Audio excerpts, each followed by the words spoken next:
You're making this a personal thing, and it isn't. It's not a personal thing. No, you are. That is exactly what you're doing. Mr. Chairman, I don't want you to answer my question. The American people want Dr. Fauci to answer the question. What does it have to be? Sir. If you need to respect the chair and shut your mouth.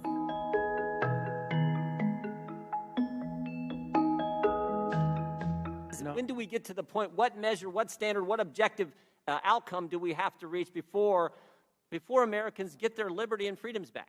You know, you're indicating liberty and freedom. I look at it as a public health measure to prevent people from dying and going to the hospital. You don't think Americans' liberties have been threatened the last year, Dr. Fauci? They've been assaulted. Their liberties have. I don't look at this as a liberty thing, Congressman Jordan. Well, that's I look obvious. At this as a public health thing. But I disagree with you on that. You think the Constitution is suspended during a virus, during a pandemic? It's certainly not. This will end for sure when we get the level of infection very low. It is now at such a high level, there's a threat again of major surges. Dr. Fauci, over the last year, Americans' First Amendment rights have been completely attacked. Your right to go to church, your right to assemble, your right to petition your government, freedom of the press, freedom of speech have all been assaulted. I mean, for a year now. So I just want to know, when do Americans get their First Amendment liberties back? You know, I don't think anything was censored because they felt they couldn't disagree with me. I think you're making this a personal thing, and it isn't. It's not a personal thing. No, you are. That is exactly what you're doing. No, your recommendations carry a lot of weight, Dr. Fauci. We just had the chair of the Financial Services Committee said she loves you and you're the greatest thing in the world. My recommendations are consistent. Will the gentleman yield? No, it's my Now, time. could I answer the question, please? My recommendations are not a personal recommendation. It's based on the CDC guidance, which is and I'm asking the question: what measures have to be attained before Americans get their First Amendment liberties back? I just told you that. No, you haven't given anything specific. You said we hope when this. Tell me specifically. Right now, we have about 60,000 infections a day, which is a very large risk for a surge. We're not talking about liberties. We're talking about a pandemic that has killed 560,000 Americans.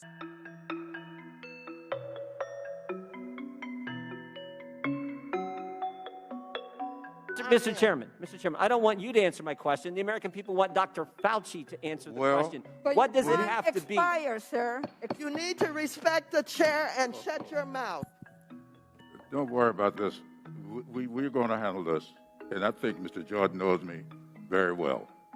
And he knows full well that we're going to handle this. Your time has expired. My time has expired. The chair now recognizes the ranking member. Thank you very much. We continue to face substantial challenges when it comes to fair housing in America. Revealed from the Center for Investigative Reporting recently found that in 61 metro areas, applicants of color were more likely to be denied a conventional mortgage, with black borrowers facing the toughest challenges. Let me just ask you a question. You said you're concerned about discrimination. Do you believe that housing discrimination continues to be a serious problem in this country? There is no question that there still is discrimination in our country. Do you believe it's a serious problem? Anytime you see discrimination, it's a serious problem. So you do believe it's a serious problem, that discrimination does exist? I believe that we have a responsibility to identify and continue to attack discrimination where it occurs, and the activity in that regard at HUD has not slowed down at all. I understand that. I'm just trying to find out whether or not you believe there is serious discrimination in this country. I believe any discrimination is serious. Let me get to the proposal on your rent increases.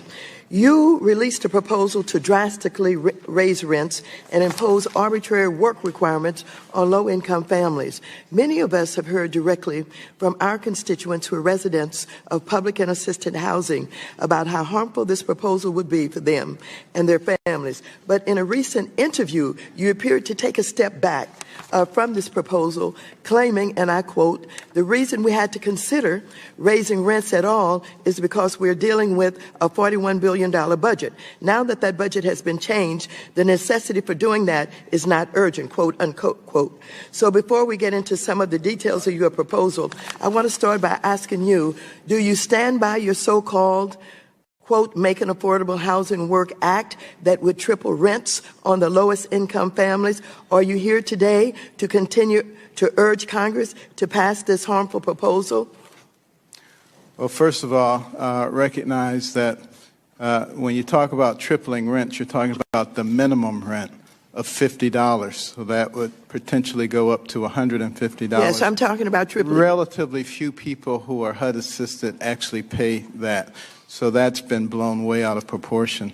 In terms of the budget, obviously we have to be concerned about fiscal responsibility as well as compassion, and we have to do what we need to do in order to make the budget fit. What I want to thank you, and I just have to reclaim some time. Your answer is that you had a budget problem, basically, and you thought one way to meet that was by tripling the rents. Is that correct? No, what is correct is that I had to do everything I could to make sure that we didn't have to increase the rents on the disabled and on the elderly people. Reclaiming my time, Mr. Secretary, you did attempt to increase the rents and you moved back on it to triple the rent. Now that we have that cleared up, I would also like to clarify your rationale for offering the proposal. You have claimed that this proposal was intended to increase self-sufficiency. There is simply no evidence to support that claim. You've also claimed that it was only proposed to address shortages in HUD's budget, but you yourself have called for cutting the budget. So what is the real reason for this proposal? You can see what I'm saying. If you gave as the excuse the reason was for tripling the rents was because you have a budget problem, but yet you were initiating budget cuts, how do you justify that? Well, that's not the only reason for increasing rents. If you will recall, Secretary Donovan advocated exactly the same thing during reclaiming my time. I'm not talking about Secretary Donovan. During the previous administration. Reclaiming my time. I'm not talking about Secretary Donovan. I'm talking about you. I'm talking about your attempts to triple the rents on the most vulnerable in our society. Stepping back, and the reason that you gave was that you had budget problems, yet you advocated cutting the budget. I want to know how you reconcile that. And the reason that we advocated that, and the reason that the previous administration advocated that, is that it would give people more skin in the game and encourage them to bring in more income into their household. So you are no longer backing this proposal due to increased appropriations for HUD's budget from Congress. Is that correct? This proposal is a starting point in the conversation. As you know, Congress will make the final decision. Are you continuing to back the proposal or not, Mr. Secretary? Excuse me? Are you continuing to back that proposal? Of course we continue to back our proposals.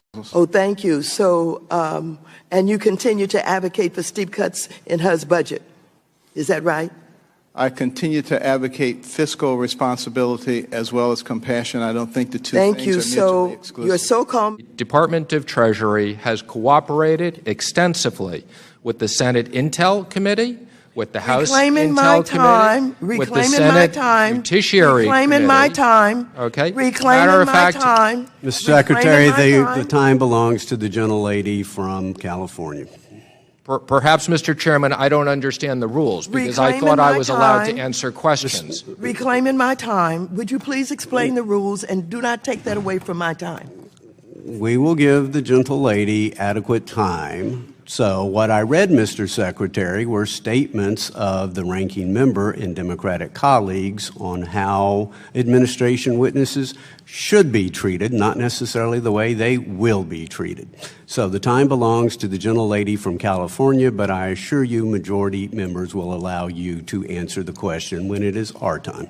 Okay, so what I was saying is that we have provided substantial information. We believe there's significant overlap. And matter of fact, I would say that we spoke to your Chief Oversight Council yesterday. We have been responsive, and we are trying to coordinate with you the response, and we've suggested that you get the information through the other committees.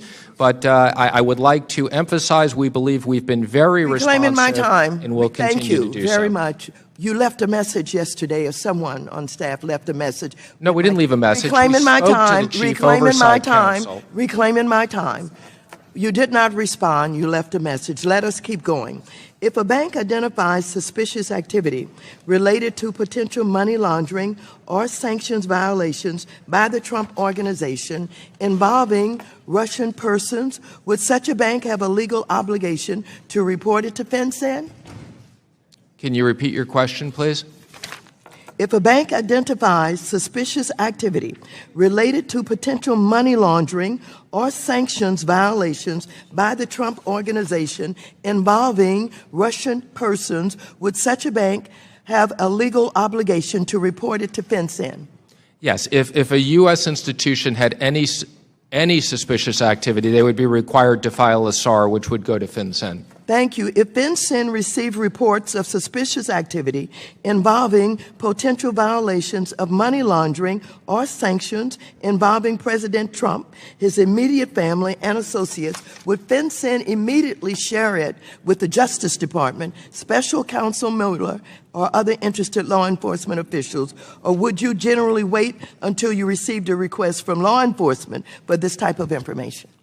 Let me just comment that I can't comment on any specific actions of FinCEN because they're confidential, but I can assure you that FinCEN would respond to any issues revolving the Trumps no different than they would respond to anybody else. And so the question is whether or not you would, FinCEN would immediately share it with the Justice Department, Special Counsel Mueller, and other interested law enforcement officials. Or again, would you generally wait until you received a request from law enforcement for this type of information? Again, what I would assure you is that FinCEN would respond to those situations no different than anybody else, and FinCEN and Treasury have cooperated extensively with, as I said before, the three other committees. If it was widely reported in the press that a close advisor of the president was being investigated for money laundering using anonymous shell companies and bank accounts located in Cyprus, would your department proactively seek to obtain relevant information from foreign financial intelligence units where such activity reportedly took place, or would you wait until a specific law enforcement request came in? Again, I'm not going to comment on hypothetical situations. FinCEN would handle these situations no different than any other situation. Mr. Chairman, I respectfully request, pursuant to our memorandum, to ask for additional 5 minutes. Gentlelady is granted an additional 5 minutes. Thank you. And I'm not asking for specificity. I'm asking for generally the way you would handle these questions that I have presented to you. Let me continue. Have any Treasury Department employees expressed concerns to you, or are you aware of concern among Treasury staff about the relationship between President Trump and